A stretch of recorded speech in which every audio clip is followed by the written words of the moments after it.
이란인 20만 명의 돈이 두바이에 있습니다. 설마 미사일을 쏘겠습니까? 아랍에미리트 국방장관의 호언장담은 순식간에 잿더미가 되었습니다. 탄도미사일과 자폭 드론이 쏟아진 지 단 72시간. 부르즈 칼리파 옆 초호화 아파트는 15% 할인에도 팔리지 않았고 14조 원의 거대 자산이 허공으로 증발했습니다. 사우디와 UAE 수뇌부는 사색이 되었습니다. 보복 버튼을 누르는 순간 자국의 정유시설이 불타오를 것을 알기에 피를 토하는 심정으로 이를 악물고 참아야만 했죠. 하지만 벼랑 끝에 몰린 중동의 맹주들이 쥐어짜낸 최후의 동아줄은 미국도 유럽도 아니었습니다. 석유 100년치 싹 다 퍼줄 테니 제발 우리를 살려주십시오. 절체절명의 밤, 이들이 90도로 허리를 굽히며 애원한 그 나라, 딱 3일이면 가능합니다. 대체 대한민국은 중동의 하늘에 무슨 마법을 부린 걸까요? 지금 공개합니다. 자기 지갑에 미사일을 쏘는 바보가 세상에 어딨어. 14조 원, 하루아침에 허공으로 증발해버린 제 자산입니다. 저는 아흐마드 알막툼입니다. 두바이에서 12억 달러짜리 부동산 프로젝트를 동시에 7개나 굴리던 재벌이었죠. 지금도 그날의 악몽이 생생해요. 이란 사람 20만 명이 돈을 묻어둔 도시니까 절대 우리를 치지 못할 거라는 그 멍청한 오만함. 모든 것은 운명의 그날 밤에 시작됐습니다. 부르즈 칼리파가 내려다 보이는 제 펜트하우스 라운지에서는 파티가 한창이었죠. 신규 프로젝트 승인을 축하하는 자리였습니다. 최고급 샴페인이 돌았고 웃음소리가 끊이지 않았습니다. 아흐마드, 이번 프로젝트 수익률이 자그마치 180%야. 두바이 역사상 최고 기록이라고. 여긴 진짜 천장이 없어. UAE 국가안보위원회 고문이자 제 오랜 친구 파이살이 샴페인 잔을 치켜들며 소리쳤습니다. 다들 환호하며 잔을 부딪혔죠. 그때 구석에서 조용하지만 날카로운 목소리가 들렸습니다. 다들 너무 낙관적이군요. 이란 쪽 분위기가 심상치 않습니다. 외교부 차관 나세르였어요. 늘 깐깐하고 항상 최악의 상황만 걱정하는 친구였죠. 나세르, 초치지 마. 오늘은 축하하는 날이잖아. 제가 웃으며 가볍게 넘기려 했습니다. 하지만 나세르의 표정은 굳어 있었어요. 아흐마드, 최근 혁명 수비대가 완전히 실권을 쥐었다는 첩보가 들어왔습니다. 솔레이만이라는 강경파 사령관은 기존 수뇌부와 완전히 달라요. 경제적 이해관계 따위는 안중에 없는 미친 개라고요. 나세르, 파이살이 잔을 탁 내리치며 말을 끊었습니다. 그 소리가 파티장을 얼어붙게 만들었죠. 자네는 항상 쓸데없는 걱정이 너무 많아. 이란 애들이 우리를 쳐? 걔네가 두바이에 숨겨둔 검은 돈만 수십조 원이야. 서방 제재 피해서 카드 긁으면 베이루트에서 현금으로 찾게 해주는 시스템도 우리가 다 만들어줬잖아. 파이살이 코웃음을 쳤습니다. 혁명 수비대? 그놈들도 결국 돈맛을 아는 놈들이야. 자기들 지갑에다 미사일을 쏘는 바보가 세상에 어디 있어. 그 말에 라운지에 다시 안도의 웃음이 터졌습니다. 저도 맞장구를 쳤죠. 파이살 말이 맞아. 두바이는 달라. 중동에서 전쟁이 나도 우리 국경 앞에서는 무조건 멈추게 되어 있어? 저도 그 자리에 있던 모두도 완전히 확신했습니다. 나세르만 빼고요. 그는 입술을 꽉 깨물더니 말없이 파티장을 나갔습니다. 파티가 끝나고 자정이 넘은 시간, 테라스에서 야경을 보며 딸 레일라와 영상통화를 했습니다.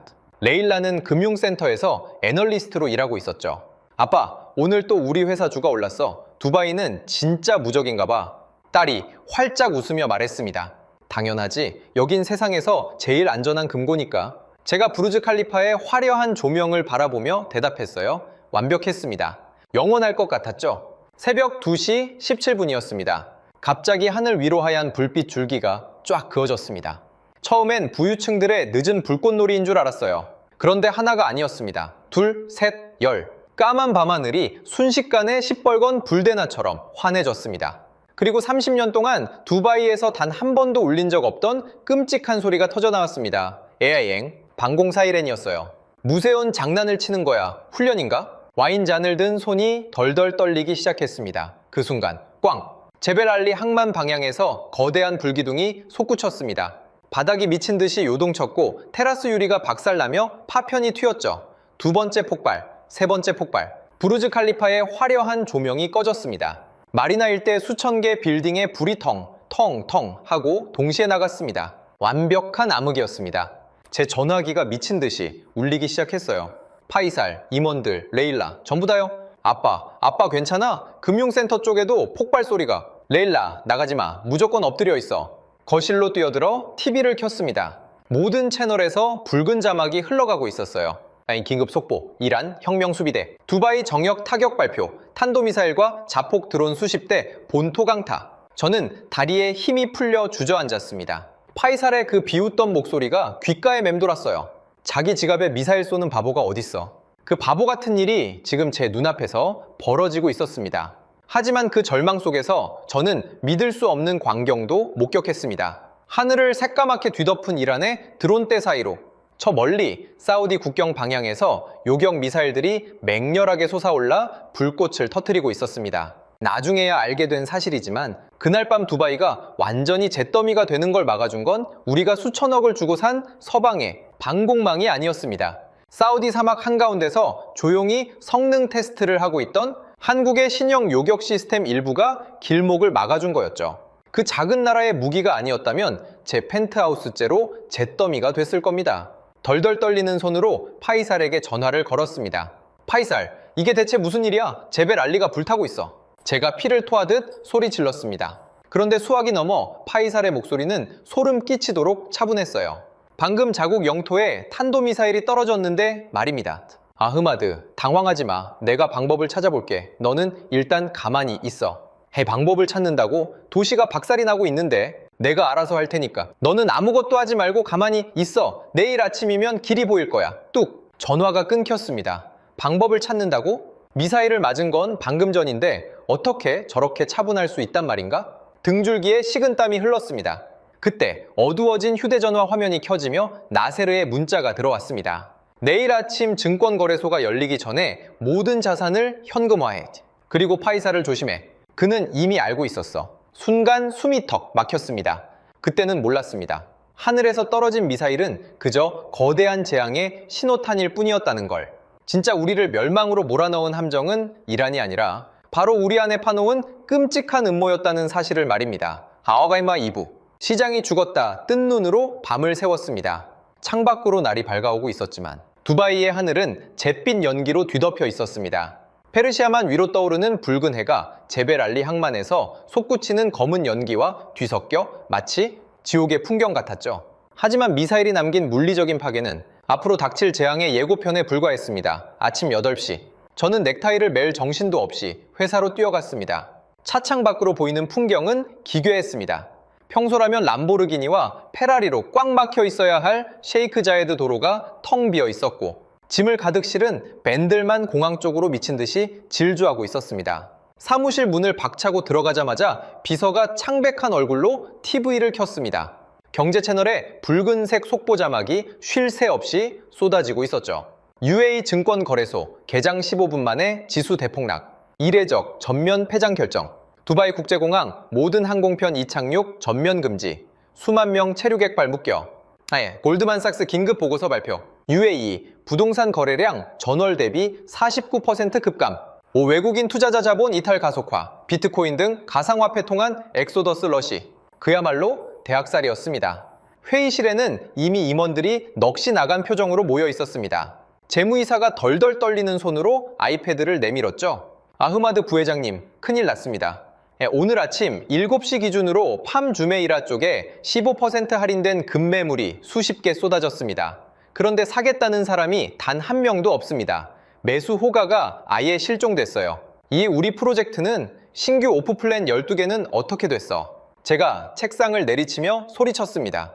두바이 부동산 시장의 65%는 오프 플랜, 즉 아직 지어지지도 않은 도면 상태의 집을 파는 선분양으로 굴러갑니다. 안전하다는 환상과 계속 오를 거라는 기대감, 그 두 가지 심리가 시장을 지탱하는 유일한 기둥이었죠. 그게 제일 문제입니다.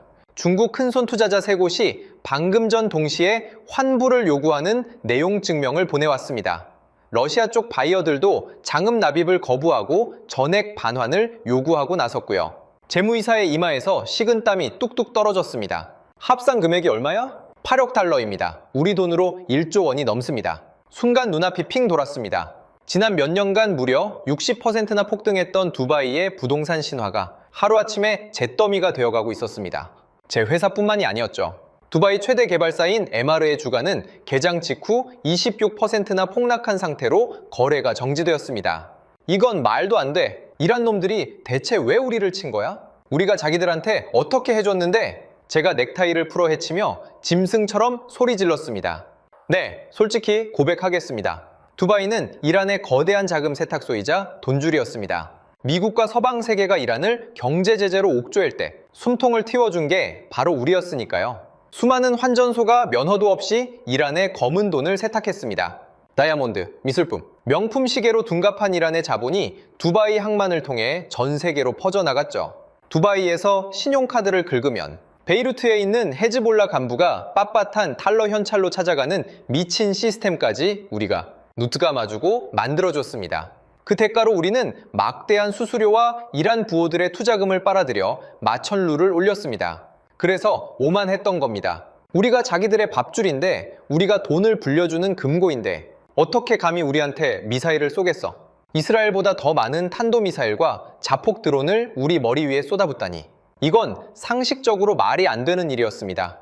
하지만 그때 제 방으로 들어온 외교부 차관 나세르가 아주 뼈아픈 진실을 알려주었습니다. 아흐마드, 세상이 바뀌었어. 우리가 알던 이란 수뇌부는 끝났어. 나세르의 얼굴은 10년은 늙어 보였습니다.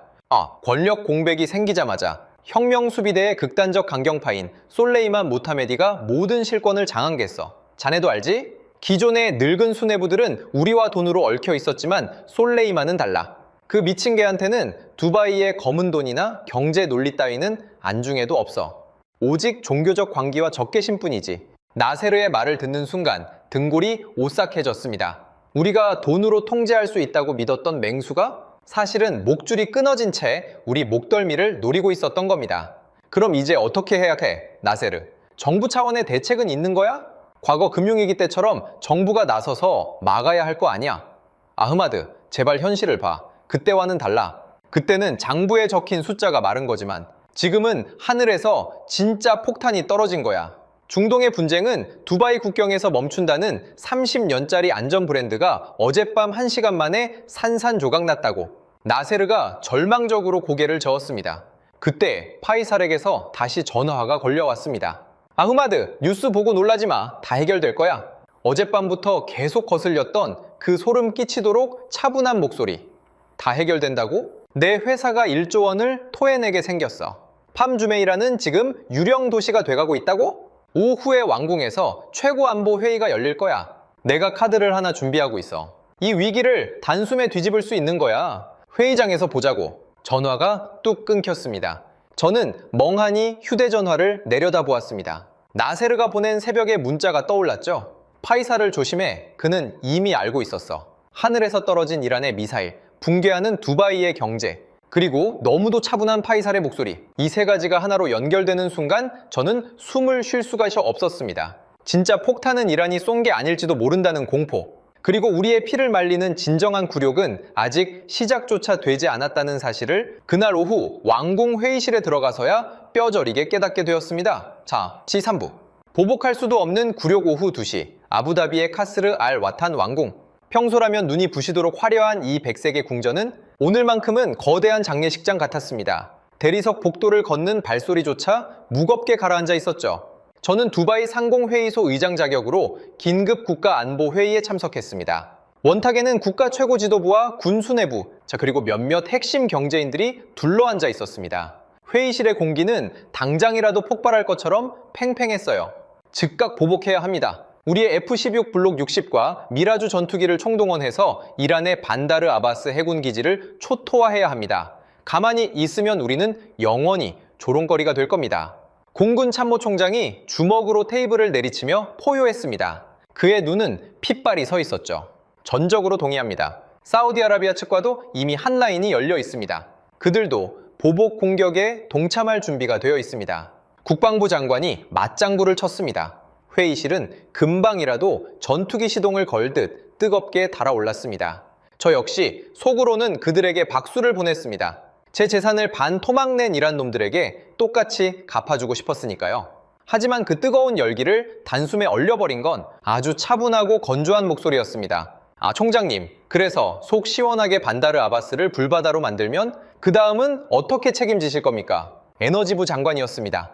그는 핏기가 싹 가신 창백한 얼굴로 두꺼운 서류 뭉치를 테이블 중앙으로 밀어 넣었죠. 우리에게 타격 능력이 있다는 건 세상이 다 압니다. 문제는 우리가 보복하는 순간 잃어야 할 것들이 너무나도 치명적이라는 겁니다. 에너지부 장관이 스크린에 지도를 띄웠습니다. 사우디아라비아 동부와 UAE 해안을 따라 붉은색 점들이 빼곡하게 찍혀 있었죠. 몇 년 전 아브카이크 사건을 기억하십니까? 이란의 지원을 받은 후티 반군이 사우디의 아브카이크와 쿠라이스 정유시설을 드론과 미사일로 타격했을 때 말입니다. 그 이름을 듣는 순간 회의실에 모인 모든 사람의 숨소리가 멎었습니다. 아브카이크. 그것은 중동 산유국들에게는 절대 입에 올리고 싶지 않은 끔찍한 트라우마였습니다. 아부다비 국영 석유회사의 정유 총괄 엔지니어 타리크 알마리가 떨리는 목소리로 설명을 이어갔습니다. 아브카이크는 세계 최대의 원유 처리 시설입니다. 당시 이란의 드론단 몇 대가 핵심 설비를 정확히 타격했을 때 하루 570만 배럴의 원유 생산이 중단되었습니다. 사우디 전체 생산량의 절반, 전 세계 공급량의 6%가 단 하루 만에 증발했죠. 타리크가 스크린에 붉은 점들을 가리켰습니다. 지금 이란의 지하 벙커에는 수만 발의 탄도미사일과 자폭 드론이 장전되어 있습니다. 우리가 보복 버튼을 누르는 순간 저들은 우리 군사기지가 아니라 루아이스 정유공장, 제벨 알리 담수화 시설, 그리고 호르무즈 해협의 수출 터미널을 노릴 겁니다. 전 세계 해상 원유의 20%가 통과하는 호르무즈 해협은 두바이의 바로 앞바다입니다. 전투기는 요격당해도 다시 사면 되지만 사막 한가운데서 바닷물을 민물로 바꾸는 담수화 시설이 파괴되면 우리는 일주일 안에 물을 못 마셔서 말라 죽습니다. 이게 우리의 현실입니다. 아무도 반박하지 못했습니다. 막강한 공군력을 자랑하던 장군들도 고개를 푹 숙였죠. 이게 바로 비대칭 전력의 끔찍한 점입니다. 이번엔 국방정보국장이 참담한 목소리로 말했습니다. 이란이 쏘아에 올리는 샤헤드 드론의 가격은 대당 3,000에서 4,000달러 수준입니다. 우리 돈으로 500만 원도 안 하죠. 반면 우리가 그 고철 덩어리를 막기 위해 쏘는 패트리어트 요격 미사일은 한 발에 400만 달러, 50억 원이 넘습니다. 이란이 하루에 드론 100대씩만 한 달을 쏘아대면 우리는 이란을 타격하기도 전에 국고가 바닥나서 먼저 파산하게 됩니다. 자존심이 무참히 짓밟히는 순간이었습니다. 우리는 최첨단 서방 무기로 무장하고 세계 최고의 부를 누렸지만 결국 수천 달러짜리 고철 드론대 앞에서 벌벌 떠는 인질에 불과했던 겁니다. 정유시설과 담수화 공장, 화려한 마천루라는 너무나 크고 약한 급소를 드러낸 채 말이죠. 속은 시원하게 갚아주고 싶어 미치겠는데 내 집이 다 불타 없어질까봐 주먹을 꽉 쥐고 부들부들 떨면서도 참아야만 하는 굴욕. 그게 그날 회의실을 짓누르던 참혹한 공기였습니다. 그때 침묵을 깨고 파이살이 자리에서 일어났습니다. 우리가 미국제 패트리어트에 엄청난 비용에 허덕이고 있다는 건 사실입니다. 그리고 미국이 우리를 완벽하게 지켜주지 못한다는 것도 어젯밤 증명됐죠. 그래서 제가 완벽하고 현실적인 대안을 가져왔습니다. 파이살의 눈이 번쩍거렸습니다. 중국입니다. 회의실이 술렁거렸습니다. 나세르가 미간을 찌푸리며 물었죠. 중국, 지금 미국제 무기도 뚫리는 마당에 중국제 방공망을 들여오자고. 나세르 차관, 세상이 얼마나 빨리 변하는지 모르는군요. 파이살이 준비해온 태블릿을 스크린에 연결했습니다. 화면에는 주하이 에어쇼에서 공개됐던 중국의 최신형 레이더 YLC-22와 HQ-19 방공 미사일 시스템의 영상이 흘러나왔습니다. 이 시스템은 스텔스 표적까지 정확하게 추적해 요격할 수 있습니다. 무엇보다 가격이 패트리어트의 3분의 1 수준입니다. 드론대를 상대로 한 소모전에서 우리가 이길 수 있는 유일한 카드입니다. 파이살이 회의실을 천천히 둘러보며 말을 이었습니다. 가장 중요한 건 중국은 이란과도 끈끈한 관계라는 겁니다. 우리가 중국의 방공망을 전면 도입하면 이란도 함부로 우리를 공격하지 못합니다. 중국의 심기를 건드릴 수는 없을 테니까요. 일종의 지정학적 방패가 되어주는 셈입니다. 저를 포함한 경제인들의 눈빛이 흔들리기 시작했습니다. 솔직히 솔깃했습니다. 비용도 저렴하고 이란을 견제할 정치적 효과까지 있다니 지푸라기라도 잡고 싶은 우리에겐 달콤한 구원의 동아줄처럼 보였죠. 하지만 나세르는 달랐습니다. 그가 책상을 탁 치며 일어났습니다. 파이살 고문 제정신입니까? 중국 무기는 실전 검증이 전혀 안 됐습니다. 카탈로그에 적힌 스펙만 믿고 국가의 하늘을 통째로 넘기자고요. 게다가 중국은 이란에 드론 부품을 몰래 공급하는 나라입니다. 창과 방패를 동시에 파는 장사꾼한테 우리 목숨을 맡기자는 겁니까? 나세르의 외침은 절박했지만 회의실의 분위기는 이미 파이살 쪽으로 기울고 있었습니다. 당장 피를 흘리며 죽어가는 환자에게 그 약이 독약인지 아닌지 따질 겨를은 없었으니까요. 이미 베이징 측 최고위층과 이야기가 끝났습니다. 우리가 사인만 하면 일주일 안에 핵심 레이더와 초도 물량이 두바이에 깔릴 겁니다. 파이살이 쐐기를 박았습니다. 일주일. 그 속도에 모두가 넘어가고 말았죠. 회의가 끝나고 밖으로 나오자 아부다비에 숨막히는 열기가 훅 끼쳐왔습니다. 아흐마드, 나세르가 제 팔을 꽉 잡았습니다. 그의 손은 얼음장처럼 차가웠어요.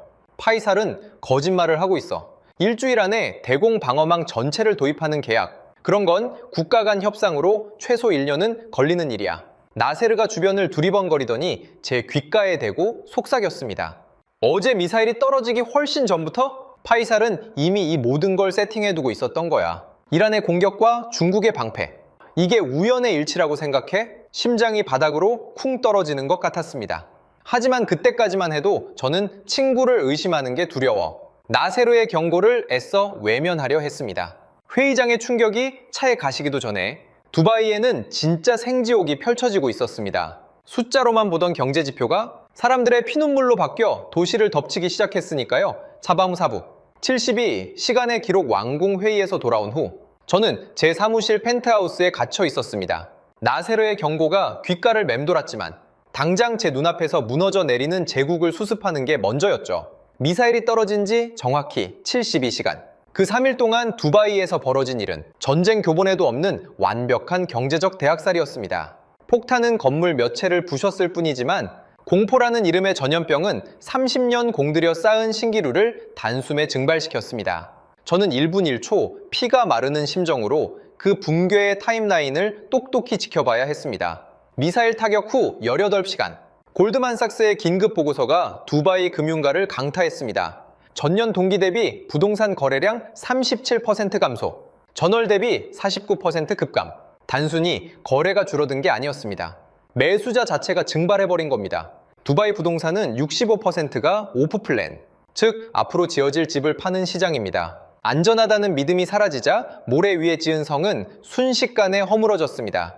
부회장님, 부르즈 칼리파 인근 최고급 레지던스와 팜 주메이라의 대형 빌라들이 마이너스 15% 피가 붙어서 시장에 쏟아지고 있습니다. 영업본부장이 넥타이를 풀어 해친 채 뛰어들어와 소리쳤습니다. 15% 할인. 두바이 역사상 유례가 없는 패닉셀이었습니다. 그런데도 사겠다는 전화는 단 한 통도 울리지 않았죠. 미사일 타격 후 36시간. 외국인 자본의 대탈출, 이른바 엑소더스가 시작되었습니다. 두바이는 자금의 출처를 묻지 않는 세계 최고의 자금 은닉처였습니다. 러시아의 올리가키, 중국의 부호, 인도의 재벌들이 묻어둔 검은 돈들이 한꺼번에 빠져나가기 시작했죠. 은행 시스템이 마비될 조짐을 보이자 이들은 가상화폐로 눈을 돌렸습니다. 두바이 비트코인 거래소의 프리미엄이 10% 이상 치솟았습니다. 손해를 보더라도 당장 이 미사일 떨어지는 도시에서 돈을 빼내겠다는 필사적인 몸부림이었죠. 금도매상들이 밀집한 데이라 지역은 현물을 사서 탈출하려는 사람들로 아수라장이 되었습니다. 미사일 타격 후 48시간, 두바이 최대의 부동산 개발사 MR의 주가가 전일 대비 26% 폭락한 채 멈춰 섰습니다. 그 여파로 건설사들의 회사채 시장은 완전히 마비되었죠. 돈줄이 막힌 겁니다. 그 순간부터 숫자로만 존재하던 경제 지표가 사람들의 피눈물로 바뀌기 시작했습니다. 저는 제 소유의 주메이라 베이 건설 현장으로 차를 몰았습니다. 평소라면 24시간 불을 밝히고 수천 명의 인부들이 개미떼처럼 일하던 곳이었죠. 하지만 현장은 텅 비어 있었고 앙상한 철골 구조물만 사막의 뜨거운 바람을 막고 있었습니다. 사흐브, 제발 살려주십시오. 현장 사무실 구석에 웅크려 있던 인도 출신 십장 무함마드가 제 바지가랑이를 붙잡고 울음을 터뜨렸습니다. 5년입니다. 여기서 5년 동안 뼈 빠지게 일해서 이제 고향에 작은 집 하나 살 돈을 모았습니다. 그런데 오늘 아침 하청업체 사장이 야반 도주를 했습니다.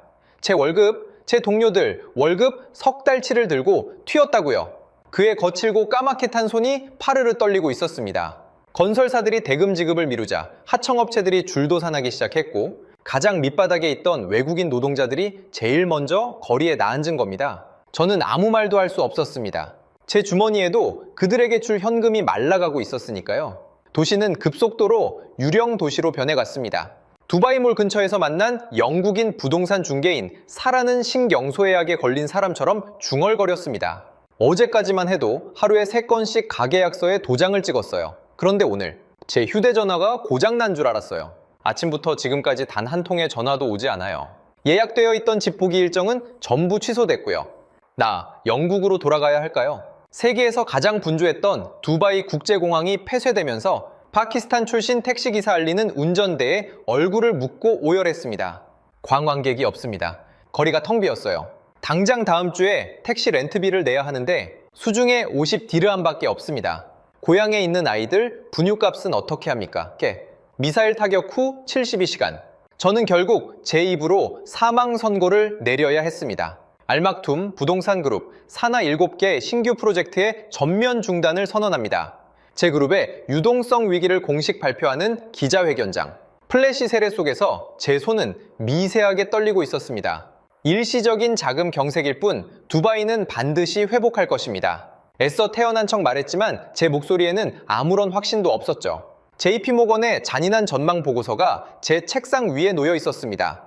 향후 몇 년간 신규 유닛 수십만 호 공급 예정이나 지정학적 리스크로 수요 완전 증발, 수조 원대 자산 가치 하락 불가피, 수조 원.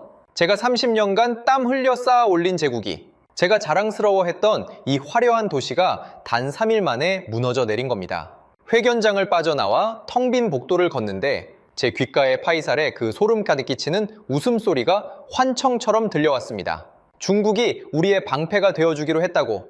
그래, 파이살의 말대로 중국의 방공망이 들어오면 다시 투자자들이 돌아올까? 이란이 공격을 멈추고 다시 두바이의 안전신화가 부활할 수 있을까? 지푸라기라도 잡고 싶은 절박함에 저는 나세르의 경고를 억지로 지워버리려 애썼습니다. 파이살이 거짓말을 하든 음모를 꾸몄든 당장 하늘에서 떨어지는 미사일을 막아준다면 영혼이라도 팔아야 한다고 생각했죠. 하지만 진짜 지옥은 아직 문조차 열리지 않은 상태였습니다. 다음날 아침 파이살이 구세주처럼 모시고 온 중국 대표단과의 비밀 미팅에 참석했을 때 저는 두바이를 통째로 집어삼키려는 훨씬 더 거대하고 끔찍한 괴물의 아가리 속으로 제 발로 걸어 들어갔다는 걸 깨달았습니다. 자행차 5부. 파이살의 해결책 다음날 오전 10시. 두바이 국왕의 비공개 영빈관. 분위기는 전날 아부다비 안보회의와는 완전히 달랐습니다. 패닉과 무력감으로 얼룩졌던 어제와 달리 오늘 회의실에는 묘한 기대감과 흥분이 감돌고 있었죠. 상석에는 파이살이 앉아 있었고 그 맞은편에는 말끔한 검은색 정장 차림의 중국인 3명이 자리하고 있었습니다. 가슴에 달린 붉은색 배지가 그들이 중국 국영 방산기업 폴리테크놀로지 소속임을 조용히 말해주고 있었죠. 여러분, 우리의 구원자들을 소개합니다. 파이살이 과장된 몸짓으로 중국 대표단을 가리켰습니다. 그의 눈은 승리감에 도취된 듯 번들거리고 있었어요. 어제 회의에서 말씀드린 대로 베이징 측에서 이란의 추가 도발을 억제하고 두바이의 하늘을 완벽하게 틀어막을 솔루션을 제안해 왔습니다. 자, 보시죠. 회의실 스크린이 켜지며 화려한 3D 그래픽 영상이 재생되었습니다. 광활한 사막 한가운데 거대한 안테나가 돌아가고 그 위로 가상의 미사일과 드론대가 벌떼처럼 날아오더니 순식간에 요격되는 장면이었죠. 중국의 최신형 3D 위상 배열 레이더 YLC-2와 HQ-19대공 미사일 시스템의 통합 방어망입니다. 중국 대표단 중 가장 연장자인 리우 이사가 유창한 영어로 설명을 시작했습니다. 우리의 YLC-II 레이더는 미국의 패트리어트 시스템도 놓치는 초소형 드론은 물론 스텔스 전투기까지 완벽하게 추적해냅니다. 여기에 고도 150km의 탄도미사일 요격 능력을 갖춘 HQ-19를 결합하면 두바이는 그야말로 뚫리지 않는 강철돔을 갖게 되는 겁니다. 리우 이사는 태블릿을 조작해 다음 화면을 띄웠습니다. 하지만 우리의 진짜 제안은 무기 자체가 아닙니다. 그가 의미심장한 미소를 지었습니다. 우리가 이 방어망을 두바이에 구축하는 순간 이란은 더 이상 이 도시를 향해 미사일 버튼을 누를 수 없습니다. 이란의 최대 무기 수입국이자 원유 수출국이 어디입니까? 바로 우리 중국입니다. 중국의 군사자산과 인력이 깔려있는 두바이를 타격한다는 건 베이징의 심기를 거스르겠다는 뜻이니까요. 우리는 단순한 방패가 아니라 이란을 찍어 누를 지정학적 보증 수표를 제공하는 겁니다. 순간 회의실에 짧은 탄성이 터져나왔습니다. 저 역시 솔깃했죠. 미국이 주저하는 사이 중국이 그 빈자리를 치고 들어와 완벽한 방패막이가 되어주겠다니. 도입 조건은 어떻습니까? 제가 참지 못하고 물었습니다. 당장 제 회사의 주가가 반토막난 상황에서 가장 중요한 건 속도와 비용이었으니까요. 가격은 미국제 패트리어트 시스템 도입 비용의 30% 수준입니다. 게다가 리우 이사가 파이살과 시선을 교환하며 말을 이었습니다. 당장 일주일 안에 핵심 레이더와 요격 미사일 1차 포대를 두바이 외곽과 제벨 알리 항만 근처에 실전 배치하겠습니다. 전 세계 언론을 통해 두바이의 안전이 회복되었음을 선포하는 거죠. 일주일이요? 그게 물리적으로 가능한 일입니까? 다른 참석자가 놀라 물었습니다. 우리는 중국입니다. 불가능은 없죠. 리우 이사가 자신만만하게 대답했습니다. 회의실의 공기는 완전히 파이살 쪽으로 넘어갔습니다. 가격, 속도, 정치적 효과까지 이보다 완벽한 제안은 없어 보였죠. 다들 안도의 한숨을 쉬며 고개를 끄덕이고 있을 때였습니다. 잠깐, 회의실 구석에 팔짱을 끼고 앉아있던 나세르가 낮게 으르렁거렸습니다. 리우 이사, 당신들 HQ-19 시스템이 스텔스기도 잡고 탄도미사일도 완벽하게 요격한다고 했소. 그렇습니다만, 그런데 어쩌지? 내 정보망에 따르면 그 시스템은 주하이 에어쇼에서 브로슈어로만 공개됐을 뿐 단 한 번도 제대로 된 실전 검증을 거친 적이 없는데 나세르가 서류철을 책상 위로 툭 던졌습니다. 게다가 당신들 한 손으로는 우리한테 방패를 팔면서 다른 한 손으로는 이란 혁명 수비대에 드론 핵심 부품과 탄도미사일 유도 장치를 밀수출하고 있잖아. 이란이 어제 쏜 미사일의 뇌관이 당신들 기술로 만들어진 거 아니야. 회의실이 찬물을 끼얹은 듯 조용해졌습니다. 리우 이사의 얼굴이 굳어졌고 파이살의 눈썹이 꿈틀거렸죠. 나세르 차관, 외교적 결례를 범하지 마시오. 파이살이 책상을 치며 벌떡 일어났습니다. 지금 우리 도시가 불타고 경제가 박살나고 있어. 불을 꺼주겠다는 사람한테 소방 호스의 원산지를 따질 때야? 당장 내일이라도 이란이 두 번째 미사일을 쏘면 자네가 막을 건가? 파이살의 일갈에 나세르는 씁쓸하게 입술을 깨물 뿐 더 이상 반박하지 못했습니다. 명분이 아무리 옳아도 생존의 공포 앞에서는 무용지물이었으니까요. 결국 회의는 파이살의 뜻대로 마무리되었습니다. 중국과의 방공망 도입 양해각서 서명식 일정이 그 자리에서 확정됐죠. 다들 안도하며 회의실을 빠져나가는데 저는 발걸음이 떨어지지 않았습니다. 머릿속에서 경고등이 미친 듯이 울리고 있었거든요. 회의장을 나오자마자 나세르가 제 팔을 낚아채듯 끌고 인적 없는 복도 구석으로 들어갔습니다. 그의 소나귀 힘이 어찌나 센지 뼈가 부서질 것 같았죠. 아흐마드, 정신 차려. 자네도 사업가잖아? 계산을 해보라고? 나세르가 주변을 경계하며 숨 가쁘게 속삭였습니다. 어제 새벽에 미사일이 떨어졌어. 그런데 중국 국영기업 임원들이 오늘 아침 완벽한 제안서와 프레젠테이션 자료를 들고 두바이에 나타났다. 심지어 일주일 안에 미사일 포대를 실전 배치하겠다고? 순간 제 머릿속에 번쩍하고 번개가 쳤습니다. 군사 시스템을 타국에 배치하는 건 수개월, 길게는 몇 년에 걸친 복잡한 조율과 수송 계획이 필요한 일입니다. 그런데 일주일? 그건 중국 측이 미사일 포대를 실은 수송선을 이미 며칠 전부터 걸프만 근처에 띄워놓고 대기시켰다는 뜻이었습니다. 이건 우연이 아니야. 제 목소리가 파르르 떨렸습니다. 그래, 이란의 미사일 타격과 중국의 방공망 제한. 이건 하나의 완벽한 각본이야. 두바이의 하늘을 차지하기 위해 아주 오래전부터 짜여진 판이라고. 나세르가 품에서 구겨진 서류 한 장을 꺼내 제 눈앞에 들이밀었습니다. 파이살, 그 미친놈이 무슨 짓을 했는지 봐. 내가 어젯밤 스위스 정보국 라인을 통해 빼낸 파이살의 차명 계좌 내역이야. 서류를 받아든 제 눈이 믿을 수 없는 숫자를 향해 고정되었습니다. 홍콩과 싱가포르를 거쳐 들어온 돈 5천만 달러? 입금된 날짜를 봐. 어제였습니다. 이란의 미사일이 제벨 알리를 불태우고 제 부동산 제국이 반토막 나던 바로 그 순간에 누군가 파이살의 스위스 계좌로 700억 원이 넘는 거액을 꽂아 넣은 겁니다. 누구야? 누가 보낸 돈이야? 제가 떨리는 목소리로 묻자 나세르가 끔찍한 진실을 토해냈습니다. 아이돈의 출처를 추적했어. 겉으로는 중국의 페이퍼 컴퍼니지만 그 진짜 주인이 누군지 알아? 우리가 30년 동안 눈 감아줬던 괴물. 이란 혁명 수비대와 연결된 헤즈볼라 자금 세탁 네트워크야. 심장이 멈추는 줄 알았습니다. 우리가 당한 건 이란의 미사일이 아니었습니다. 진짜 적은밖에 아니라 가장 깊숙한 우리 내부에 숨어 두바이라는 도시 전체를 통째로 팔아넘길 끔찍한 사기극을 벌이고 있었던 겁니다.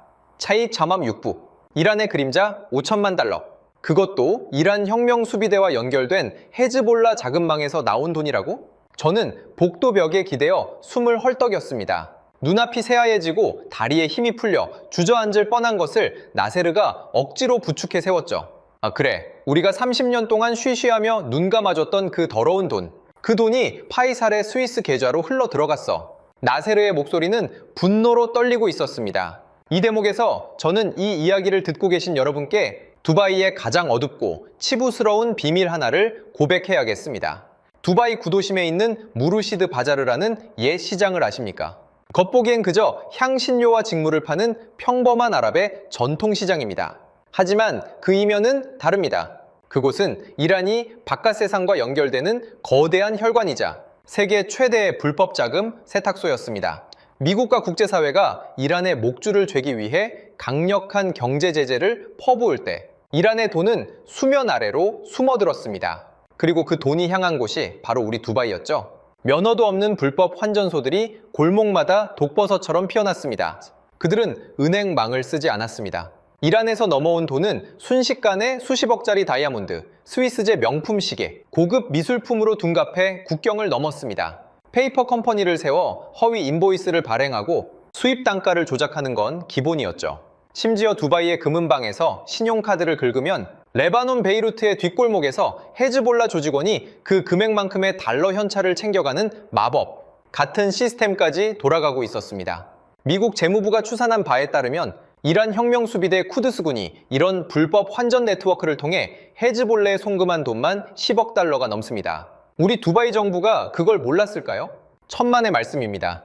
다 알고 있었습니다. 얼마 전 아랍에미리트 중앙은행이 자금세탁 방지법 위반으로 6개 환전소에 1230만 디르함, 우리 돈으로 약 45억 원의 제재금을 부과했다며 대대적으로 홍보한 적이 있습니다. 하지만 그건 미국 눈치를 보며 보여주기식으로 잔챙이 몇 마리를 잡은 것에 불과했습니다. 소 잃고 외양간 고치는 신용만 한 거죠. 왜 눈을 감았냐고요? 그 검은 돈이 두바이로 쏟아져 들어오며 우리의 마천루를 하늘 높이 올려주었기 때문입니다. 이란 자본은 우리 부동산 시장의 핵심 매수 세력이었고 제 지갑을 불려주는 1등 공신이었습니다. 그래서 저는 완전히 착각하고 있었습니다. 우리가 그들의 숨통을 틔워주고 돈을 불려주는 거대한 금고 역할을 하고 있으니 이란은 절대로 자기들의 금고에 폭탄을 던지지 못할 거라고요. 철저한 경제적 상호 의존이 우리를 지켜주는 완벽한 방패라고 믿었던 겁니다. 하지만 제 오만방자한 착각을 나세르가 산산조각 내버렸습니다. 아흐마드, 자네는 아직도 솔레이만 모타메디라는 새로운 맹수를 이해하지 못하고 있어. 나세르가 제 멱살을 쥐듯 옷깃을 끌어당겼습니다. 솔레이만의 생각은 우리와 정반대야. 그는 이렇게 말하지. 두바이가 이란의 돈으로 세워진 도시라고? 그럼 더더욱 우리 것이지. 두바이 놈들이 미국 제재를 우회해준 건 우리 이란을 위해서가 아니라 자기들 배를 불리기 위한 탐욕 때문이었다. 우리는 그 기생충 같은 놈들의 지갑을 박살내고 우리의 힘을 보여주겠다. 이게 바로 강경파의 논리야. 머리를 망치로 얻어맞은 것 같았습니다. 우리는 이란을 이용해 돈을 번다고 생각했지만 강경파의 눈에 우리는 그저 자기들의 피를 빨아먹는 탐욕스러운 중간 상인이자 언제든 짓밟아도 되는 나약한 인질에 불과했던 겁니다. 돈의 논리 따위는 종교적 광기와 무력 앞에서는 종이 쪼가리만도 못했습니다. 그럼 파이살은 이란이 우리를 쳤는데 왜 이란의 검은 돈이 파이살의 계좌로 들어온 거야? 게다가 파이살은 오늘 중국을 구세주로 끌어들였잖아. 이란, 중국, 그리고 파이살. 대체 이게 어떻게 연결되는 건데? 제가 혼란스러움에 빠져 소리쳤습니다.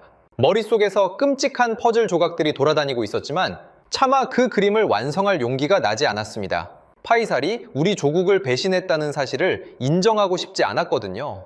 파이살은 처음부터 안보나 국가의 생존 따위는 관심이 없었어. 그는 권력의 축이 이동하는 걸 본 거야. 미국이 물러난 중동의 패권을 이란과 중국, 러시아가 차지할 거라는 거대한 판을 읽은 거지. 나세르의 눈빛이 차갑게 가라앉았습니다. 파이살은 두바이의 하늘을 중국에 팔아넘기기 위해 이란 혁명 수비대와 짜고 이 모든 공포를 조작한 거야. 미사일 타격이라는 완벽한 공포를 만들어내야만 우리가 미국을 버리고 중국의 방공망을 덥석 물 테니까. 말도 안 돼. 자기 도시를 불태우면서까지 그런 짓을 벌였다고? 제가 믿을 수 없다는 듯 뒷걸음질을 쳤습니다. 아무리 돈과 권력에 미쳤어도 수만 명의 목숨을 담보로 그런 미친 도박을 벌일 수는 없는 일이니까요. 하지만 나세르는 대답 대신 품 안에서 서류 한 장을 더 꺼냈습니다. 나도 믿고 싶지 않았어. 그런데 이 문서를 보는 순간 모든 희망을 버려야 했지. 그가 내민 서류에는 붉은색 도장이 선명하게 찍혀 있었습니다. 미사일이 두바이의 밤하늘을 찢어놓던 그 순간의 공포보다 이 종이 한 장이 주는 절망감이 훨씬 더 크고 깊게 제 숨통을 조여오기 시작했습니다. 파이살의 스위스 계좌 내역은 그저 서막에 불과했습니다. 나세르가 보여준 그 마지막 문서 한 장이 우리 안에 숨어있던 진짜 괴물의 얼굴을 완벽하게 까발려 버렸으니까요. 자, 염칠부. 파이살의 진짜 얼굴 나세르가 내민 서류는 영어와 아랍어가 섞인 일종의 이면 합의서였습니다. 서류 상단에는 프로젝트 오아시스라는 코드명이 선명하게 적혀 있었죠. 덜덜 떨리는 손으로 문서를 읽어 내려가는 동안 제 온몸의 피가 차갑게 식어가는 것을 느꼈습니다. 이건 단순한 무기거래 계약서가 아니었습니다. 중동의 안보 지형을 통째로 뒤엎어버릴 악마와의 거래 명세서였죠. 자, 문서의 내용은 충격 그 자체였습니다. 1단계, 이란 혁명 수비대가 두바이와 아부다비의 비핵심 시설을 타격하여 공포 분위기를 조성한다. 핵심 정유시설인 아브카이크 등은 의도적으로 타격 목표에서 제외한다. 2단계, 패닉에 빠진 UAE 수뇌부의 파이살 빈 라시드가 중국산 방공망 도입을 정역 제한한다. 3단계, 중국은 신속하게 방공망을 배치하고 이를 핑계로 다수의 중국 군사 고문단과 기술 인력을 두바이에 상주시킨다. 4단계, 중국 방공망의 운영 코드는 중국 측이 통제하며 이란의 추가 공격은 중국의 중재해 정치적으로 억제된다. 그리고 마지막 조항, 이 완벽한 연극을 성공적으로 무대에 올린 대가로 브로커 역할을 한 파이살에게는 중국의 페이퍼 컴퍼니와 이란의 자금 세탁망을 거쳐 5천만 달러의 성공 보수가 지급된다. I miss 자식. 서류를 움켜쥔 제 손에서 분노의 경련이 일었습니다. 파이살, 제 오랜 친구이자 이 나라의 국가안보위원회 고문이라는 작자가 벌인 짓은 명백한 국가 반역이었습니다. 그는 우리 도시의 하늘을 지켜주겠다며 중국의 방패를 가져온 게 아니었습니다. 우리의 하늘에 중국의 족쇄를 채우고 우리 목숨줄을 이란과 중국의 소나기에 통째로 넘겨버린 겁니다. 이제 이해가 되나? 나세르가 씁쓸하게 말했습니다. 우리가 중국 방공망을 사들이는 순간 우리는 영원히 그들의 인질이 되는 거야. 중국이 레이더 스위치를 끄면 언제든 이란의 미사일이 우리 머리 위로 떨어질 테니까. 파이살은 두바이를 이란과 중국의 속국으로 팔아버리고 자기 혼자 5천만 달러를 챙긴 거지. 분노로 눈앞이 붉게 물들었습니다. 제 14조 원의 자산을 휴지 조각으로 만들고 수만 명의 외국인 노동자들을 길거리로 나앉게 만든 원흉이 바로 어제 저녁 저와 함께 샴페인을 마시며 웃고 떠들던 파이살이었다니. 당장 왕궁으로 돌아가야 해. 국왕 전하께 이 사실을 모두 까발리고 그 쓰레기 같은 놈을 당장 체포해야 한다고. 제가 서류를 구겨주며 복도 끝을 향해 몸을 돌렸습니다. 하지만 나세르가 제 앞을 가로막았습니다. 아흐마드, 진정해. 지금 들어가서 파이살을 고발하면 그 다음에 우리는 어쩔 건가? 나세르의 서늘한 목소리에 제 발걸음이 멈칫했습니다. 파이살이 매국노라는 사실이 밝혀진다고 해서 지금 우리 머리 위로 날아오는 이란의 미사일이 사라지나? 시장이 폭락하는 걸 막을 수 있어. 중국과의 계약을 파기하는 순간 내일 당장 이란의 진짜 폭탄이 제벨 알리 담수화 시설이나 호르무즈 해협의 정유 공장으로 날아올 텐데 그걸 막을 대안이 자네한테 있냔 말이야. 그의 외침이 제 심장에 비수처럼 꽂혔습니다. 나세르의 말이 맞았습니다. 우리는 인질이었습니다. 파이살의 멱살을 잡고 그의 더러운 속셈을 폭로해봤자 우리에게 날아오는 총알을 막을 방패가 없다면 결국 죽는 건 우리뿐이었습니다. 속이 터질 듯한 분노와 치욕을 삼키고 파이살과 중국이 내민 그 굴욕적인 방패 뒤에 숨는 것 외에는 정말 아무런 선택지가 없는 것처럼 보였습니다. 무력감이 온몸을 짓눌렀습니다. 제가 평생을 바쳐 이룩한 제국이, 제가 사랑했던 이 찬란한 도시가 이렇게 허무하게 남의 나라 발밑에 엎드려야 하다니. 눈물이 왈칵 쏟아졌습니다. 방법이 정말 방법이 없는 건가? 우리 스스로를 지킬 방법이? 제가 벽에 이마를 기대고 흐느끼듯 물었습니다. 나세르는 한참 동안 대답이 없었습니다. 긴 침묵 끝에 그가 무거운 입을 열었습니다. 한 가지, 마지막 카드가 있긴 해. 제가 고개를 번쩍 들었습니다. 아주 조용히. 10년 동안 모래 폭풍 속에서 실력을 증명해 온 사람들이 있어. 그들이라면 어쩌면 이 미친 판을 뒤집을 수 있을지도 몰라. 그게 누군데? 미국이야? 프랑스야? 제 절박한 물음에 나세르는 뜻밖의 이름을 입에 올렸습니다. 한국. 순간 저는 제 귀를 의심했습니다. 한국이라고?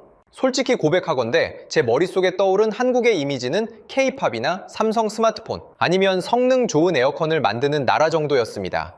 무기, 방산. 그런 건 미국이나 유럽의 강대국들만이 다룰 수 있는 전유물이라고 생각했죠. 중동의 맹수들이 득실거리는 이 피비린내 나는 전쟁터에 저 멀리 동아시아의 작은 나라가 대체 무슨 수로 우리의 방패가 되어준단 말입니까? 나세르, 지금 농담하는 건가? 한국, 그 작은 나라가 이란의 미사일을 어떻게 막는다고? 제가 실망감에 찬 목소리로 쏘아붙였습니다. 하지만 나세르의 눈빛은 그 어느 때보다 진지했습니다. 아흐마드, 나도 처음엔 자네처럼 생각했어. 하지만 이 자료를 보고 나면 자네 생각도 180도 달라질 거야. 나세르가 서류 가방에서 두꺼운 파일 하나를 꺼내 제 손에 쥐어주었습니다. 파일 겉면에는 극비 마크가 찍혀 있었고 그 아래로 믿을 수 없는 수치와 기록들이 빼곡히 적혀 있었습니다. 그 자료를 읽어 내려가며 저는 제 평생의 편견이 산산이 부서지는 것을 느꼈습니다. 그리고 잠시 후 두바이 공항에 굳게 닫힌 활주로에 국정마크를 지운 정체불명의 수송기 한 대가 어둠을 뚫고 조용히 착륙했습니다. 그 수송기에서 내린 사람들이 벼랑 끝에 몰린 우리에게 내민 조건은 상상을 초월하는 것이었습니다. 그들은 무기를 팔러 온 장사꾼이 아니었습니다. 우리 도시의 운명을 통째로 바꿔놓을 진짜 기적의 시작이었죠. 가이니치난 팔부. 조용히 온 사람들, 두바이 알 막툼, 국제공항, VVIP, 전용 활주로. 텅 빈 어둠 속에서 프로펠러 소리를 낮춘 군용 수송기 한 대가 미끄러지듯 착륙했습니다. 국정마크도 인식번호도 없는 그 회색 수송기에서 내린 사람들은 단 4명뿐이었습니다. 화려한 의전도 수십 명의 수행원도 없었죠. 그들은 검은색 서류 가방 하나씩만 들고 나세르가 보낸 방탄 차량에 조용히 올라탔습니다. 그리고 1시간 뒤 국왕의 비밀 집무실에 그들이 모습을 드러냈습니다. 전하, 대한민국 국방부 차관보 배정호입니다. 한화디펜스 중동사업본부장 윤기태입니다. 그들의 첫인상은 제가 생각했던 무기상의 모습과는 완전히 달랐습니다. 으스대거나 과장된 몸짓 없이 단단하고 바위 같은 묵직함이 느껴졌죠. 솔직히 저는 여전히 반신반의했습니다. 방금 전 나세르가 보여준 비밀 파일의 내용이 사실이라 해도 지금 두바이의 하늘은 당장 내일이라도 불바다가 될 수 있는 절체절명의 위기였으니까요. 한국 대표단 여러분, 먼 길 오시느라 고생하셨소만 지금 우리 상황은 매우 급박하오. 당신들이 파이살 고문이 가져온 중국의 제안을 뒤집을 만한 카드가 없다면 이 자리는 당장 끝날 거요. 국가안보위원회 의장이 초조한 목소리로 포문을 열었습니다. 그 순간이었습니다. 윤기태 본부장이 한 치의 망설임도 없이 서류 가방을 열더니 태블릿을 국왕의 탁자 위로 밀어 넣었습니다. 전하, 우리는 화려한 브로슈어로 떠들지 않습니다. 우리는 오직 증명된 실적으로만 납품합니다. 그 단호한 한마디에 회의실의 공기가 순간 멈칫했습니다. 윤 본부장의 손끝에서 태블릿 화면이 켜지며 우리 모두의 입을 떡 벌어지게 만든 엄청난 데이터들이 쏟아져 나오기 시작했습니다. 자, 지난 10년간 한국 방위산업의 중동 수출은 10배 이상 폭발적으로 성장했습니다. 사우디아라비아와는 이미 무기체계 공동 연구개발 및 생산을 위한 업무 협약을 맺고 실무 그룹을 가동 중입니다. 폴란드에는 K2 전차와 K9 자주포를 유럽 역사상 최대 규모로 수출하며 그들의 국방을 사실상 재건해주고 있죠. 그의 목소리에는 과장이 없었지만 그 어떤 웅변보다 강력한 힘이 있었습니다. 그리고 무엇보다 우리는 이미 귀국 아부다비 정부와 수십조 원 규모의 초대형 국방협력 업무 협약을 비밀리에 체결한 바 있습니다. 방공, 공군, 해군 전력을 아우르는 전면적인 동맹 수준의 계약이죠. 순간 제 뒤통수를 세게 얻어맞은 것 같았습니다. 수십조 원? 아랍에미리트가 이미 한국과 그토록 깊은 군사적 교감을 나누고 있었다니. 중국의 레이더가 스텔스기를 잡는다는 카탈로그 스펙에 현혹되셨습니까? 이번엔 배정호 차관보가 나섰습니다. 그의 눈빛은 맹수처럼 매서웠습니다. 전하, 중국의 그 시스템은 실전에서 단 한 번도 검증된 적이 없는 에어쇼 전시용품에 불과합니다. 하지만 우리는 다릅니다. 우리는 70년입니다. 배 차관보가 회의실 참석자들의 눈을 하나하나 응시하며 힘주어 말했습니다. 우리는 70년 동안 머리 위로 수천 발의 탄도미사일과 장사정포를 겨누고 있는 비정상적인 적과 얼굴을 맞대고 살아왔습니다. 북한의 미사일이 서울 한복판에 떨어지는 데 걸리는 시간은 고작 3분입니다. 우리에게 방공망은 이론이나 비즈니스가 아닙니다. 수천만 국민의 목숨이 달린 생존 그 자체입니다. 회의실은 쥐 죽은 듯 고요해졌습니다. 그의 말 한마디 한마디가 우리 심장을 묵직하게 때리고 있었죠. 수천만 원짜리 싸구려 자폭 드론대를 막기 위해 수십억 원짜리 요격 미사일을 쏟아보면 결국 국가 재정이 파탄 날 거라고 걱정하셨습니까? 윤기태 본부장이 이어받았습니다. 한국의 천공, 이 중거리, 지대공 미사일과 저고도 요격 체계, 그리고 첨단 드론 제머가 결합된 우리의 다층 방어망은 바로 그 가성비와 효율성에 미친 듯이 집착해서 만든 시스템입니다. 사우디 사막에서 진행된 실전 테스트에서 100%에 가까운 요격률을 증명했습니다. 패트리어트보다 훨씬 저렴한 비용으로 드론대부터 탄도미사일까지 완벽하게 찢어버릴 수 있습니다. 그제야 저는 새벽 2시 17분 두바이 하늘을 새까맣게 뒤덮었던 이란의 드론대 사이로 사우디 국경 너머에서 솟구쳐 오르던 그 요격 미사일들의 정체를 깨달았습니다. 모래 폭풍 속에서 그 누구의 눈에도 띄지 않게 조용히 성능을 증명하고 있었던 한국의 방어망, 파이살과 중국이 가짜 공포를 조작하며 우리의 하늘을 도둑질하려 할 때 진짜 우리를 지켜준 건 바로 이 작고 단단한 동방의 나라였던 겁니다. 조전이 뭡니까? 국왕이 마침내 무거운 침묵을 깨고 입을 열었습니다. 중국은 일주일 안에 시스템을 깔아주겠다고 했소. 한국은 얼마나 걸립니까? 그리고 우리가 치러야 할 대가가 뭐요? 배 차관보가 자리에서 일어났습니다. 그리고 그가 내뱉은 말은 제가 평생 무기 거래에서 한 번도 들어보지 못한 너무나도 뼈아프고 고결한 조건들이었습니다. 솔직히 말씀드리겠습니다. 우리가 두바이를 돕는 데는 3가지 절대적인 조건이 있습니다. 이 조건이 수용되지 않는다면 우리는 이 길로 비행기를 타고 돌아가겠습니다. 그의 단호한 선언에 제 침이 꼴깍 넘어갔습니다. 첫째, 향후 진행될 모든 방산거래와 자금 흐름은 100% 투명해야 합니다. 이란의 제재를 우회하는 환전소 네트워크나 검은 돈의 유입은 완벽하게 청산하십시오. 우리는 깨끗하지 않은 돈과는 엮이지 않습니다. 파이살과 결탁해 우리를 위협했던 그 더러운 돈줄을 스스로 끊어내라는 정당하지만 뼈아픈 요구였습니다. 둘째, 우리는 단순히 무기만 팔고 떠나는 장사꾼이 아닙니다. 두바이에 한국아랍에미리트 국방기술협력센터를 세울 것입니다. 귀국의 엔지니어들에게 우리 기술의 원리부터 운용법까지 모두 가르치겠습니다. 단, 기술을 빼먹고 우리를 토사구팽하는 짓은 용납하지 않습니다. 진정한 파트너십을 원합니다. 그리고 마지막 셋째, 윤 본부장이 마이크를 잡고 조금은 누그러진 하지만 진심이 담긴 목소리로 말했습니다.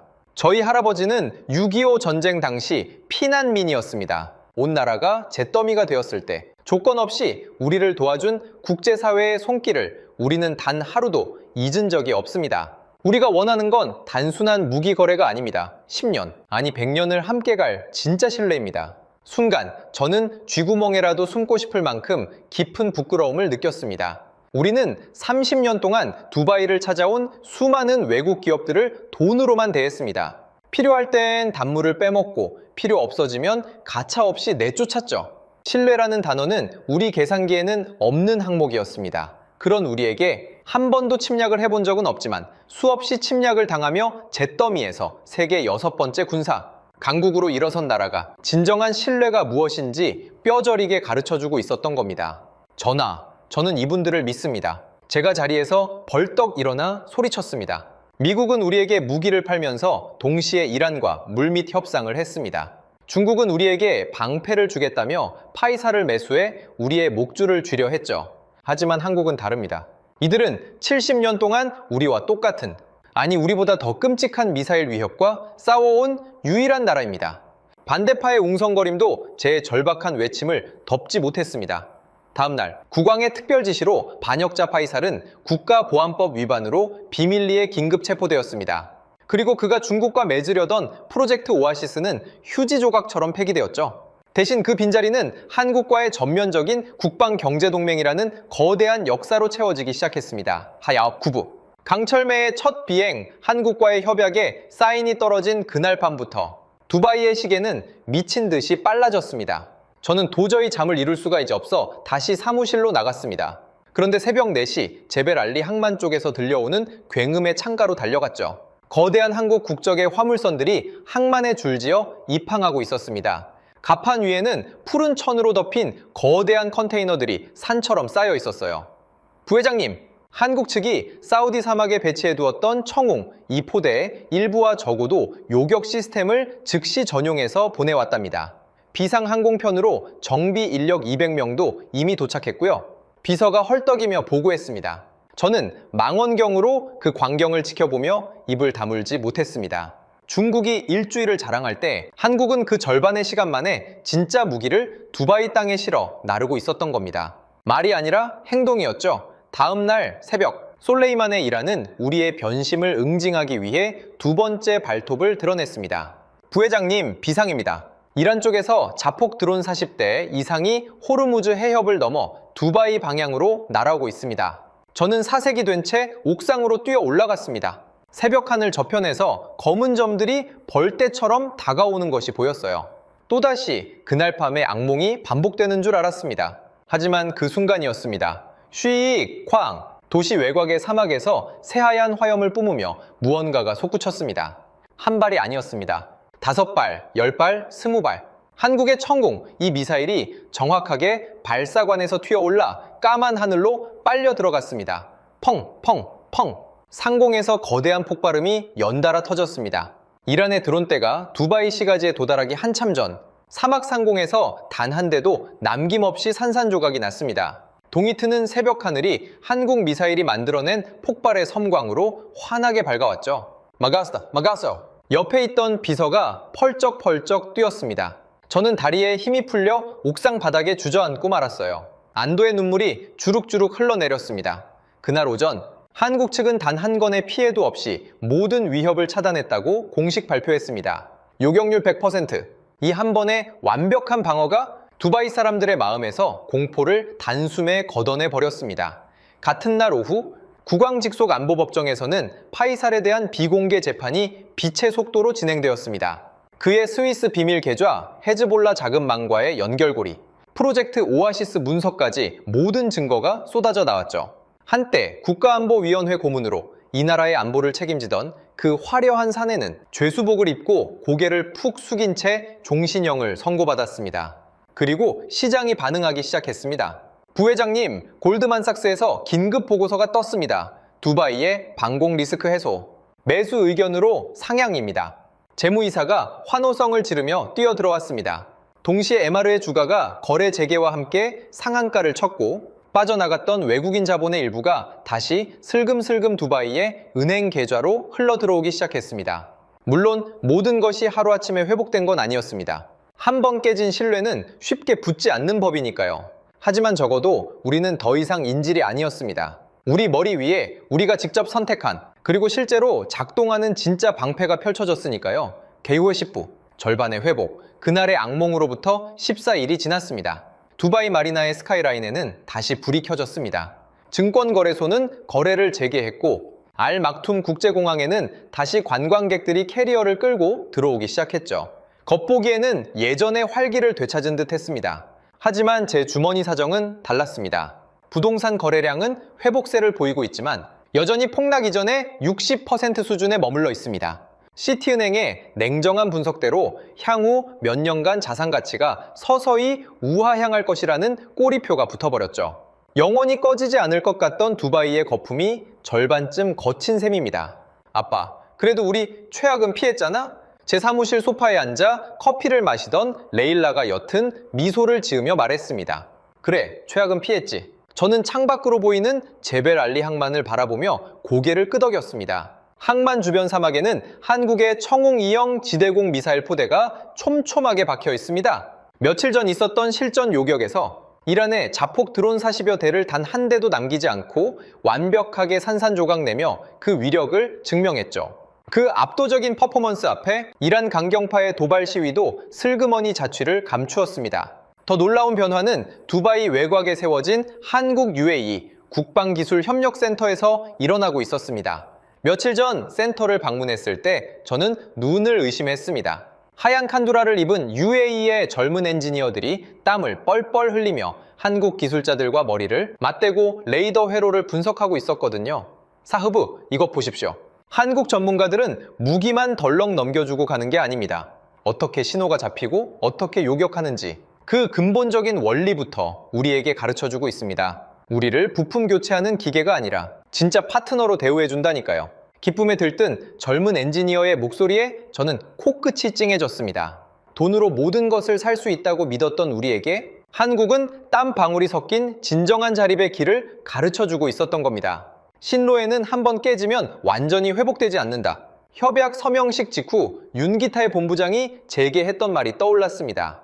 그의 말대로 미사일이 핥히고 간 두바이의 상처는 100% 아물지 않았습니다. 떠나간 투자자 중 절반은 돌아오지 않았고, 우리가 이란의 검은 돈을 세탁해주며 누렸던 비정상적인 부유함은 이제 끝났습니다. 하지만 저는 지금의 두바이가 자랑스럽습니다. 모래 위에 지은 아슬아슬한 신기루가 아니라 단단한 바위 위에 진짜 뼈대를 세우고 있으니까요. 얼마 전 국가 반역죄로 수감된 파이사를 특별 면회했습니다. 화려했던 금태 안경은 사라지고 죄수복을 입은 그는 10년은 늙어 보였죠. 후회하나? 제가 묻자 그가 텅 빈 눈으로 헛웃음을 쳤습니다. 매일 후회하지? 나는 내가 미국, 이란, 중국이라는 거대한 판을 주무르는 체스 플레이어인 줄 알았어. 그들의 힘을 빌려 더 큰 미래를 그릴 수 있을 줄 알았지. 하지만 결국 나는 철저하게 이용당하고 버려진 체스말이었어. 그의 쓸쓸한 뒷모습을 보며 저는 다시 한번 뼈저리게 느꼈습니다. 강대국의 그림자 뒤에 숨으려는 얄팍한 계산은 결국 우리 목을 조르는 올가미가 된다는 것을요. 두바이는 이제 달라졌습니다. 며칠 전 중국 기업이 다시 은밀하게 대규모 인프라 투자를 제안해왔지만 우리는 정중하고 단호하게 거절했습니다. 당장의 달콤한 돈다발보다 끝까지 우리 곁을 지켜줄 수 있는 진짜 파트너가 누구인지 똑똑히 알게 되었으니까요. 제가 펜트하우스 창밖으로 페르시아만을 굽어볼 때마다 되새기는 말이 있습니다. 오만은 재앙의 시작이고 겸손은 지혜의 시작이다. 작은 나라라고 함부로 무시하지 마십시오. 지구상의 작은 나라는 없습니다. 오직 작고 옹졸한 생각에 갇힌 오만한 나라만 있을 뿐입니다. 70년간 포성 속에서 조용히 실력을 벼려온 동방의 그 나라가 멸망의 문턱에 섰던 우리에게 가르쳐준 가장 위대한 교훈입니다. 지금까지 중동의 심장 두바이가 이란의 미사일 위협 앞에 붕괴할 뻔했던 충격적인 72시간, 그리고 그 폐허 속에서 진정한 파트너로 우뚝 선 대한민국 방위산업의 이야기를 전해드렸습니다. 어떠셨습니까? 수십조 원 규모의 초대형 방산동맹. 하지만 그 놀라운 숫자보다 더 위대한 것은 우리는 70년 동안 미사일 위협과 싸워왔다며 증명해낸 우리 군과 기술자들의 땀방울이었습니다. 조건 없이 돕겠지만 기술을 빼먹고 쫓아내는 짓은 용납하지 않겠다. 아무도 우리를 인정해주지 않던 시절부터 모래바람을 맞으며 조용히 실력을 키워온 이들이 마침내 세계에서 가장 부유한 나라의 수뇌부를 향해 던진 그 묵직한 한마디. 오만방자했던 중동의 재벌이 그 한마디에 고개를 숙이고 한국을 진정한 형제로 인정할 수밖에 없었던 이유는 바로 여기에 있습니다. 위기의 순간, 진짜 실력은 화려한 말잔치가 아니라 묵묵히 증명해 온 시간에서 나옵니다. 오늘 이 이야기가 가슴에 깊은 울림을 주셨다면 지금 영상을 공유해 주십시오. 여러분의 공유 버튼 클릭 한 번이 척박한 사막 한가운데서 대한민국의 이름을 빛내고 있는 우리 기술자들의 피땀 어린 노력을 전 세계에 알리는 강력한 무기가 됩니다. 가슴이 뜨거워지셨다면 지금 당장 댓글에 자랑 2글자만 남겨주십시오.